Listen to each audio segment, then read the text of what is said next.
जी, welcome back. कैसे हैं आप सब? आज की वीडियो में हम अपनी Java plus AI full stack development की सीरीज़ को आगे कंटिन्यू करेंगे और 2 इम्पोर्टेंट टॉपिक हम समझेंगे। एक तो कंडीशनल स्टेटमेंट्स के थ्रू हम कुछ प्रैक्टिस क्वेश्चन सॉल्व करेंगे और हम बात करेंगे लूप्स के बारे में। Loop is very, very, very important.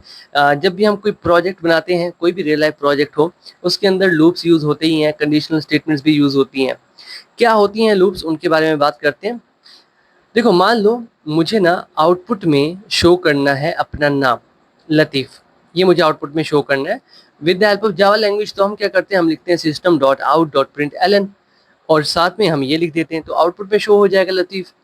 But मैं आपसे कहता हूँ कि मेरे नाम को ना 10 बार आउटपुट में शो करो, तो आप ये कह सकते हो सर हम 10 बार system dot out dot println लिखेंगे तो हमारा काम हो जाएगा, और हो भी जाएगा। बट अगर मैं आपसे कहूँ कि एक काम करो, इसी नाम को आप 1000 बार शो करो आउटपुट में। अब ज़रा सोचो, क्या आप 1000 बार system dot out dot println लिखते रहोगे? And the answer is no. क्योंकि हम प्रोग्रामिंग सीख रहे हैं और प्रोग्रामिंग होती है चीज़ों को आसान करने के लिए, तो उसका कोई ना कोई हल तो होगा। और यही प्रॉब्लम सॉल्व करती हैं लूप्स। लूप्स क्या होती हैं? किसी भी पीस ऑफ कोड को रिपीट करती हैं, बार-बार रिपीट करती हैं। एक लाइन को आप जितनी बार एग्ज़ीक्यूट करना चाहते हो, वो उतनी बार एग्ज़ीक्यूट करेगा। अब देखो, लूप्स की टाइप्स तो उसके बारे में हम बाद में बात करेंगे, बट कोई भी लूप हो, हर लूप के अंदर 3 चीज़ें बहुत इम्पोर्टेंट होती हैं। इनको आपने याद रखना है। सबसे पहला, स्टार्टिंग पॉइंट, कि आपका जो लूप है, वो कहाँ से स्टार्ट हो रहा है। फॉर एग्ज़ाम्पल, मान लो मैं चाहता हूँ कि मैं इस नाम को ना 10 बार आउटपुट में शो करना चाहता हूँ, तो मैं इसे 1 से स्टार्ट करूँगा और 10 तक लेके जाऊँगा। So this is the starting point. या फिर अगर मैं 0 को स्टार्टिंग पॉइंट रखूँ तो मैं 9 तक लेके जाऊँगा। क्लियर? अगर मैं 11 को स्टार्टिंग पॉइंट रखता हूँ तो मैं 20 तक लेके जाऊँगा, तब भी 10 बार प्रिंट होगा। क्लियर? अगर मैं 10 को एंट्री पॉइंट रखता हूँ कि 10 से स्टार्ट हो, तो 19 तक ये 10 हो जाएँगे। तो मतलब हम डिसाइड करते हैं कि हमारा जो लूप है वो कहाँ से स्टार्ट होगा। मज़ीद प्रैक्टिस क्वेश्चन हम सॉल्व करेंगे इस वीडियो में, थोड़ा लेंथी होगा ये वीडियो, बट बहुत मज़ा आएगा। अब पहली बात हो गई कि स्टार्टिंग पॉइंट। सेकंड, आप सोच चुके होंगे कि एंडिंग पॉइंट भी तो इम्पोर्टेंट है। इस एंडिंग पॉइंट पे ना थोड़ी देर में हम बहुत ज़्यादा बात करने वाले हैं, दिस इज़ वेरी इंपॉर्टेंट। अब एंडिंग पॉइंट मेरा यहाँ पे 10 है, यहाँ पे मेरा 9 है, यहाँ पे 20 है, यहाँ पे 19 है। अगर मैं चाहता हूँ कि इस नाम को 100 बार प्रिंट करो, तो 100 मेरा एंडिंग पॉइंट होगा। डिपेंड करता है कि आपका स्टार्टिंग पॉइंट क्या है। अगर आपका स्टार्टिंग पॉइंट 1 है, तो ये 100 होगा एंडिंग पॉइंट। अगर आपका स्टार्टिंग पॉइंट 101 है, तो ये 200 होगा एंडिंग पॉइंट। क्लियर? तो स्टार्टिंग पॉइंट डिटरमाइन करता है दैट आपका एंडिंग पॉइंट क्या होगा। And the most important one, change, कि उसके अंदर चेंज कितना आ रहा है। अब ये चेंज कहाँ पे आता है, बात करेंगे। पिछली वीडियो में ना हमने ऑपरेटर्स के बारे में बात की थी और मैंने आपको दिखाया था ये वाला operator, this is called increment operator. ये क्या करता है, किसी भी वेरिएबल की वैल्यू में 1 का इंक्रीमेंट कर देता है। क्लियर? तो क्या होगा, अगर 1 की वैल्यू फॉर एग्जाम्पल 5 है, तो बिकॉज ऑफ दिस ऑपरेटर इसकी वैल्यू 6 हो जाएगी। अब ये इंक्रीमेंट ऑपरेटर हमारी बहुत हेल्प करता है लूप्स को कंट्रोल करने में। कैसे ये आता है, इसके बारे में बात करेंगे। अभी देखो, हमारे पास ना डिफरेंट टाइप्स है लूप्स की। सबसे पहले हम बात कर लेते हैं फॉर लूप के बारे में, जिसको आप बहुत ज़्यादा यूज़ करने वाले हो। ठीक है? तो इसका स्ट्रक्चर क्या होगा, सबसे पहले आप बताओ कि स्टार्टिंग पॉइंट यहाँ पर आपका स्टार्ट होगा, फिर आ जाएगा सेमीकोलन, यहाँ पर आपका आ जाएगा एंडिंग पॉइंट, और यहाँ पर आपका आ जाएगा चेंज। ये 3 चीज़ें हैं, ये बहुत इंपॉर्टेंट है। और फिर आ जाएगी लूप की बॉडी। अब इस बॉडी के अंदर आप जो भी कुछ लिखोगे, वो बार-बार रिपीट होगा। डज़न्ट मैटर आपने इसके अंदर 1 लाइन लिखी है या 1000 लाइनें लिखी हैं, वो बार-बार रिपीट होंगी। क्लियर? मैं आपको एग्ज़ाम्पल देता हूँ, इसी अपने नाम की एग्ज़ाम्पल देता हूँ कि मैंने अपने नाम को 10 बार प्रिंट करना है आउटपुट में, तो कैसे करूँगा? सबसे पहले फॉर, और फिर मुझे बताना होगा मेरा स्टार्टिंग पॉइंट। और जब भी हम कोई वैल्यू सेट करते हैं, हमें वेरिएबल क्रिएट करना पड़ता है, तो यहाँ पे भी मैं वेरिएबल क्रिएट करूँगा इंट, और इस वेरिएबल को आप कोई भी नाम दे सकते हो। मैं इसको नाम दे देता हूँ स्टार्ट, और इसकी वैल्यू है 1। मैं 1 से स्टार्ट कर रहा हूँ, देन सेमीकोलन। अब देखो, ऊपर मैंने सिंटेक्स बनाया था ना, स्टार्टिंग पॉइंट आपका आ गया, फिर आ गया सेमीकोलन। सेमीकोलन के बाद मुझे एंडिंग पॉइंट बताना है। मैं कहता हूँ कि ये जो स्टार्ट है, जब तक इसकी वैल्यू लेस देन है 10 तक, तब तक इसको चलाओ। अभी ये क्या होगा, स्टार्ट की वैल्यू 9 होगी तब तक ये लूप चलेगा, बट हम चाहते हैं ये 10 तक चले। तो आप क्या कर सकते हो, यहाँ पर इक्वल टू लगा सकते हो, या फिर आप यहाँ पर 11 लिख सकते हो। वैसे हम ऐसा नहीं करते, हम ऐसा करते हैं, बट क्योंकि आपका स्टार्टिंग पॉइंट है तो मैं आपसे कह रहा हूँ, मान लो यहाँ पर मैंने 11 लिख दिया है। सो दिस इज द स्टार्टिंग। मैं इसको रेज कर लेता हूँ यार, just give me a second. Okay, अभी ठीक है। तो ये रहा मेरा एंडिंग पॉइंट। मैंने यहाँ पर मेंशन कर दिया कि जैसे ही स्टार्ट की वैल्यू 10 तक पहुंचे वैसे ही मेरा जो लूप है उसको तोड़ दो। लूप को तोड़ना बहुत ज़रूरी होता है। अभी आप सोच रहे होंगे कि सर स्टार्ट की वैल्यू तो 1 है, क्या हम स्टार्ट की वैल्यू को चेंज करेंगे ताकि वो 10 तक पहुंचे? And the answer is yes. तभी तो मैंने यहाँ पर चेंज लिखा था। तो यहाँ पर मैं क्या करूँगा, स्टार्ट की वैल्यू में हर बार 1 का इंक्रीमेंट करता रहूँगा। So this is the syntax. और इसके अंदर मैं लिख देता हूँ system dot out dot println. और यहाँ पर जो भी कुछ मैं अपना नाम ही लिख लेता हूँ, लतीफ़। अब ये क्या होगा, ये आउटपुट में शो होगा। ये काम कैसे करेगा वो मैं आपको समझा देता हूँ। देखो, कंपाइलर भाई साहब आएंगे यहाँ पर, वो चेक करेंगे कि अच्छा एक वेरिएबल है जिसकी वैल्यू है 1। फिर वो आगे आएगा, वो चेक करेगा कि स्टार्ट वेरिएबल की वैल्यू 1 है, क्या 1 लेस देन है 11 से? 1 लेस देन है 11 से। अब इसका आंसर आएगा ट्रू कि हाँ 1 जो है वो लेस देन है 11 से। तो ये आगे आ जाएगा, ठीक है। और क्या करेगा, स्टार्ट की वैल्यू में 1 का इंक्रीमेंट कर देगा और स्टार्ट की वैल्यू हो जाएगी 2। यहाँ तक इसका काम हो गया।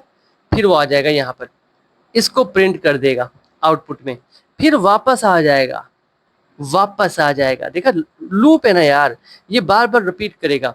अब जब वो यहाँ पे आएगा तो स्टार्ट की वैल्यू 1 नहीं है, because of this increment operator start की वैल्यू इंक्रीमेंट हो चुकी है। अब स्टार्ट की वैल्यू है 2।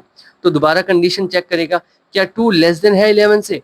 इसका आंसर भी ट्रू आ जाएगा। तो क्या होगा, लूप दोबारा चलेगा, ये कोड एग्जीक्यूट होगा, आउटपुट में शो होगा लतीफ, हम दोबारा से वापस आ जाएंगे यहाँ पर। अब स्टार्ट की वैल्यू जो है वो चेंज हो चुकी है, 3 हो चुकी है बिकॉज ऑफ दिस ऑपरेटर। अब क्या होगा, क्या स्टार्ट की वैल्यू लेस देन है 11 से? ऑफ कोर्स अभी भी लेस देन है। तो क्या होगा, आंसर इसका ट्रू है, तो लूप दोबारा चलेगा। इसी तरह से करते करते करते हम पहुंच जाएंगे 11 पे। मतलब एक एक करके स्टार्ट की वैल्यू जब 11 हो जाएगी तब चेक करेंगे क्या 11 लेस देन है 11 से, and the answer is no. तो आंसर आ जाएगा फॉल्स। जैसे ही इस कंडीशन की वैल्यू फॉल्स आएगी वैसे ही लूप टूट जाएगा और हम इस लूप से बाहर आ जाएंगे। क्लियर? इस तरह से ये काम करता है। आई होप आपको ये समझ आ चुका होगा। एक काम करते हैं, इसके साथ साथ ना इसको प्रैक्टिकली इम्प्लीमेंट कर लेते हैं। 2 और टाइप्स भी हैं। एक तो हमारे पास फॉर ईच भी है, बट उसे हम कवर करेंगे जब हम एरेज वगैरह का टॉपिक कवर करेंगे। अभी फिलहाल के लिए 3 लूप्स हैं जिनको हम कवर करेंगे और कुछ इंपॉर्टेंट क्वेश्चंस हैं जो कि इस वीडियो में आप सीखने वाले हो। क्वेश्चन सॉल्व करना बहुत इंपॉर्टेंट होता है, उससे क्या होता है कि आपका लॉजिक बिल्ड होता है। बस ये हमारा आईडी भी ओपन होने वाला है, फिर यहाँ पर कोड लिखते हैं। Now I want to show my name. 10 बार शो करना चाहता हूँ, तो मुझे क्या करना है, लूप का यूज़ करना है। सो फॉर आ गया। उसके बाद मुझे बताना होगा कि कहाँ से स्टार्ट करना है। सो इंट। और नॉर्मली जब भी हम लूप बनाते हैं ना तो हम आई लिखते हैं। मतलब एक आदत बन चुकी है डेवलपर्स की कि लूप यूज़ कर रहे हैं तो उसके अंदर जो वेरिएबल्स होंगे जो कंट्रोल करेंगे लूप को, इनको हम काउंटर वेरिएबल कहते हैं बेसिकली, ठीक है। तो काउंटर वेरिएबल का नाम या तो आई होगा या जे होगा या के होगा, कुछ इस तरह से होता है। बट मैंने स्टार्ट लिखा तो आप स्टार्ट भी लिख सकते हो, आपकी मर्जी है, डिपेंड करते हैं आप कैसे लिखना चाहते हो, ठीक है। वेरिएबल का नाम है, कुछ भी लिख सकते हो। फॉर एग्जाम्पल मैं यहाँ पर आई लिख देता हूँ क्योंकि आगे जाके हम यही यूज़ करने वाले हैं। आई इक्वल्स टू 1, कि मेरा जो लूप है वो 1 से स्टार्ट होगा। उसके बाद कहाँ पे एंड होगा, आई लेस देन 11, कि जब तक आई की वैल्यू 10 नहीं हो जाती तब तक लूप चलाते रहो और हर बार आई की वैल्यू में 1 का इंक्रीमेंट करते रहो। अगर आप इंक्रीमेंट नहीं करोगे तो आई की वैल्यू कभी चेंज नहीं होगी, वो हमेशा 1 रहेगी और ये कंडीशन कभी फॉल्स नहीं होगी क्योंकि 1 हमेशा ही 11 से छोटा होगा और ये लूप आपका कभी एंड नहीं होगा और हो सकता है आपका सिस्टम हैंग हो जाए। तो यहाँ पर मुझे दिखाना है system dot out dot println and मेरा नाम लतीफ़, ठीक है। अभी एक काम करते हैं, रन करते हैं इसको and let me show you कि हमें 10 बार आउटपुट में लतीफ़ शो होगा। बस इन 2 लाइनों की हेल्प से हम किसी भी काम को बार बार रिपीट कर सकते हैं। 3 चीज़ें, आई रिपीट, 3 चीज़ें हैं। एक है स्टार्टिंग पॉइंट, एक है एंडिंग पॉइंट, एक है चेंज। तो यहाँ पर देखो 10 बार मुझे मेरा नाम शो हो रहा है। अब ज़रूरी नहीं है कि आप 1 से स्टार्ट करो, मैंने आपको पहले भी बताया अगर आप 0 से स्टार्ट करना चाहते हो तो अब ये कहाँ तक जाएगा, ये लेस देन 10 तक जाएगा। या फिर आप इस तरह से कर सकते हो 9 और यहाँ पर आप लेस देन इक्वल टू लगा दोगे कि जब तक i की वैल्यू इक्वल टू नहीं हो जाती 9 के तब तक लूप को चलाओ, अब भी 10 बार आउटपुट में शो होगा। बस मैंने स्टार्टिंग पॉइंट चेंज कर दिया, मेरी मर्जी है। क्लियर? अभी आप सोच रहे होगे कि ठीक है सर, हम समझ चुके हैं दैट किसी काम को बार बार रिपीट करना है तो हम लूप्स का यूज़ करेंगे।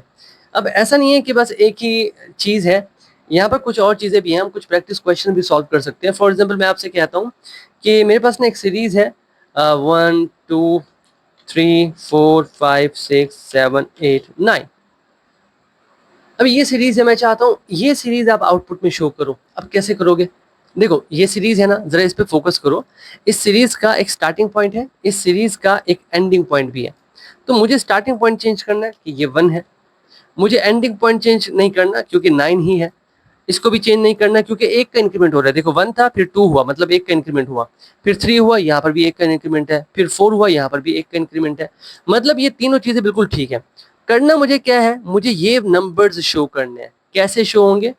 कौन सा वेरिएबल्स है यहाँ पर जो हमें ये नंबर्स शो कर सकते हैं, and that variable is I.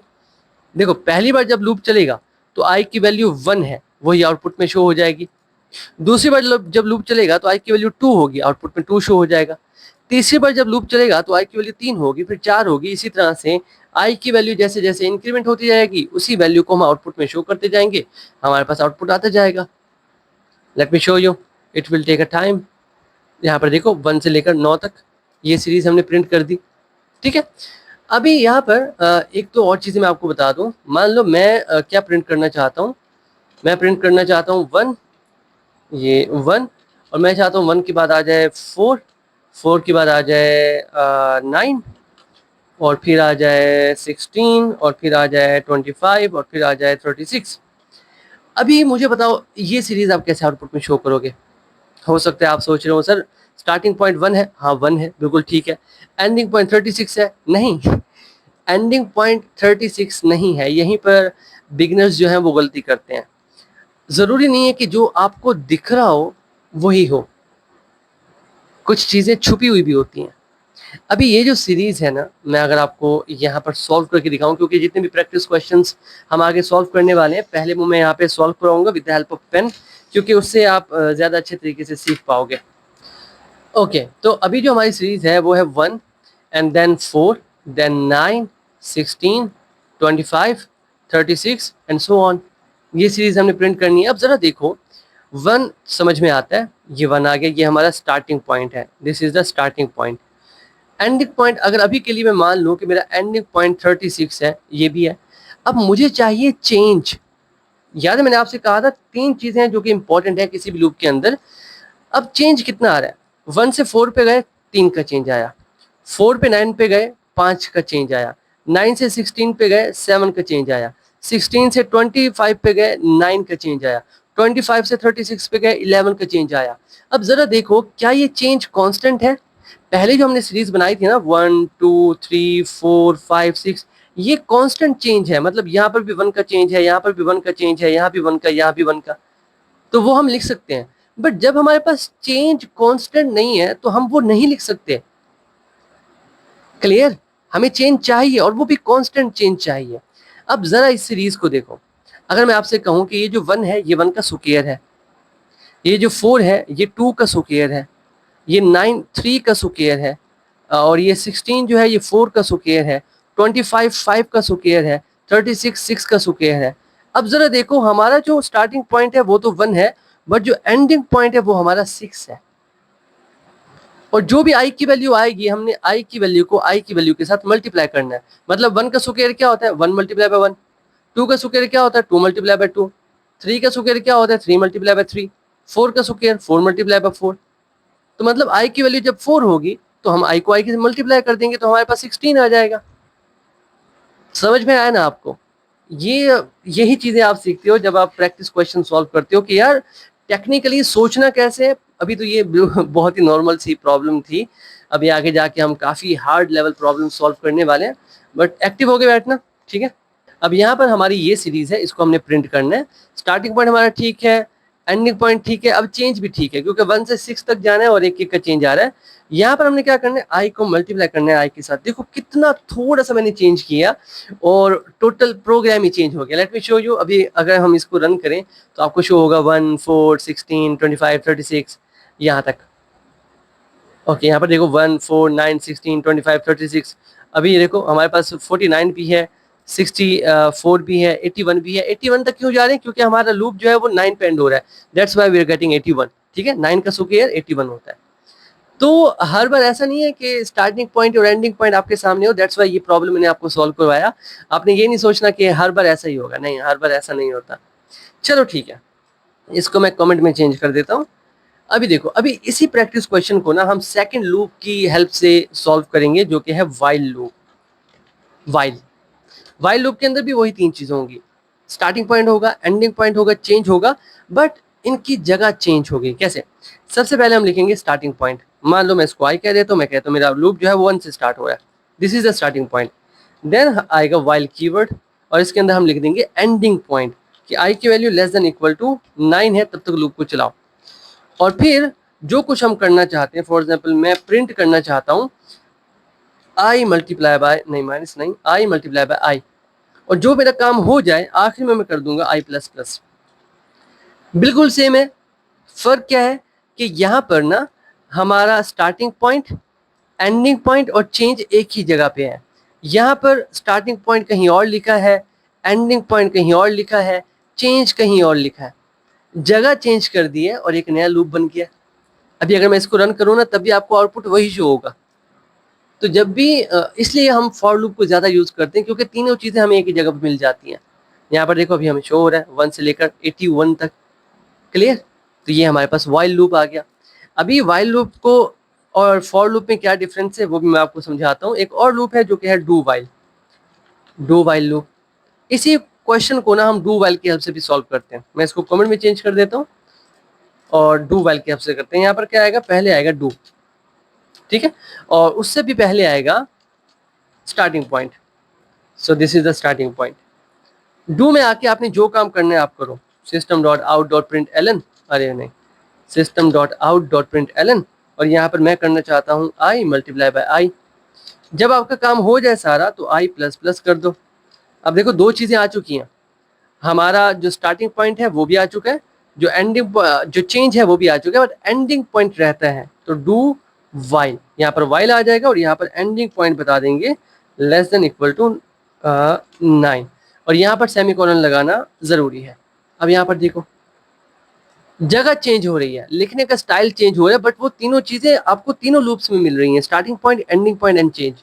इसको भी अगर रन करें तो आउटपुट में आपको सेम आउटपुट शो होगा, वही वाला 1 से लेकर 81 तक। लेट मी शो यू, यहाँ पर देखो 81 तक आ रहा है। क्लियर? तो ये 3 तरह की लूप्स हैं। अच्छा, अभी ना मैं आपको कुछ और बताता हूँ। अभी आपने देखा कि सर ठीक है एंडिंग पॉइंट है, स्टार्टिंग पॉइंट है, एंडिंग पॉइंट है। अभी ना कुछ ऐसा एग्जाम्पल लेते हैं जिसमें हमें एंडिंग पॉइंट का पता ही ना हो, हमें एंडिंग पॉइंट का पता ही ना हो कि एंडिंग पॉइंट क्या है। सोचो आपके माइंड में कुछ ऐसा आता है जहाँ पर आपको बार बार एक काम करना हो, बट आपको पता ना हो कि वो कितनी बार करना है, मतलब कब उसको एंड करना है। मैं आपको एग्जांपल देता हूँ, मज़ा आएगा। मैं इसको कमेंट में चेंज कर देता हूँ और यहाँ पर ना मैं यूज़र से ना एक इनपुट लेता हूँ। So we need to use scanner class, scanner sc equals to new scanner and system dot in. चलो ये हमारे पास आ चुका है। अभी यूज़र से वैल्यू लेते हैं। सो हम यूज़र को ना एक मेन्यू शो करते हैं, क्या नहीं, मेन्यू को थोड़ी देर बात करेंगे। अभी फिलहाल के लिए सिंपल करते हैं, हम उससे कहते हैं एंटर 1 टू एग्जिट। ठीक है, कि अगर आप एग्जिट करना चाहते हो तो 1 पे क्लिक करो, ठीक है। और फिर हमने क्या करना है, इनपुट लेना है यूज़र से। सो इंट यूज़र इनपुट, ये मैंने नाम रखा वेरिएबल का, then sc dot next int, ये रहा नेक्स्ट इंट। ओके, अभी मुझे वाइल लूप चलाना है। अब यहाँ पर हम आ जाते हैं वाइल में। अभी वाइल के अंदर ना पहले हम क्या करते थे, हम कंडीशन लगाते थे कि लूप को कब तोड़ना है। अब मैं यहाँ पर लिख दूंगा ट्रू, ट्रू, ठीक है, और लोअर केस में लिखोगे ट्रू, ये मैंने लिख दिया। अब ट्रू का मतलब ये है कि ये लूप कभी नहीं रुकेगा। ट्रू का मतलब ये है कि ये लूप कभी नहीं रुकेगा। अभी मुझे इसको अगर रोकना है तो कैसे रोकूंगा, दिस इज द क्वेश्चन। अब मुझे एंडिंग पॉइंट नहीं पता कि ये लूप कब रुकेगा। मैंने इसके अंदर सेट कर दिया है ट्रू, मैंने ट्रू सेट कर दिया है कि ये लूप कभी ना रुके, चलता रहे। बट इसके अंदर आके मैं कंडीशन सेट करता हूँ इफ, याद है कंडीशन पढ़ी थी हमने, इफ यूजर इनपुट, अगर यूजर ने जो इनपुट दिया है वो 1 है, अगर वो 1 है तो लूप को तोड़ दो। कैसे तोड़ेंगे, क्या मैं ब्रेक का यूज कर सकता हूँ, लेट्स चेक। मैंने ब्रेक कर दिया, एल्स में आके क्या काम करो, just give me a second. Okay, ये आ गया। और फिर हम एल्स में आते हैं, एल्स, और यहाँ पर शो कर दो system dot out dot println, और शो कर देते हैं रिपीट, कि लूप दोबारा रिपीट हो रहा है। और यहाँ पर ना प्रॉब्लम क्या है, जब मैं इस पीस कोड को रन करूंगा ना तो एक बार हम यूजर का इनपुट ले पाएंगे, उसके बाद लूप स्टार्ट हो जाएगा, दूसरी बार हम इनपुट नहीं ले पाएंगे। तो एक काम करते हैं, ये जो लाइंस हैं इनको यहाँ से उठा लेते हैं, कट कर लेते हैं और इनको लेके आते हैं अंदर। अभी ठीक है। अब जब ये लूप चलेगा हर बार मुझसे पूछेगा कि अगर आप एग्जिट करना चाहते हो तो 1 क्लिक करो, अदरवाइज ये शो होगा। तो अब जरा इस पे फोकस करो, इसके अंदर कहीं पर स्टार्टिंग पॉइंट मेंशन नहीं है, इसके अंदर कहीं पर एंडिंग पॉइंट मेंशन नहीं है, और इसके अंदर कहीं पर भी आपको चेंज मेंशन नहीं है, बट फिर भी ये एक लूप है। क्लियर, देखो इसको रन करते हैं and let me show you the magic, let's check. अभी मुझसे पूछ रहा है एंटर 1 टू एग्जिट, मैं 2 करता हूँ, ठीक है, मुझसे दोबारा पूछ रहा है एंटर 1 टू एग्जिट, मैं 8 करता हूँ, दोबारा पूछ रहा है, मतलब लूप दोबारा चला। मैं 9 करता हूँ, लूप दोबारा चला। मैं 12 करता हूँ, लूप दोबारा चला। अब मुझे नहीं पता ये कब एंड होगा लूप, ये डिपेंड करता है यूजर पे। यूजर अगर 1 एंटर कर दे लूप एंड हो जाएगा, देखो लूप एंड हो गया। क्लियर, तो हर बार ऐसा नहीं होता कि स्टार्टिंग पॉइंट हो एंडिंग पॉइंट हो, नहीं।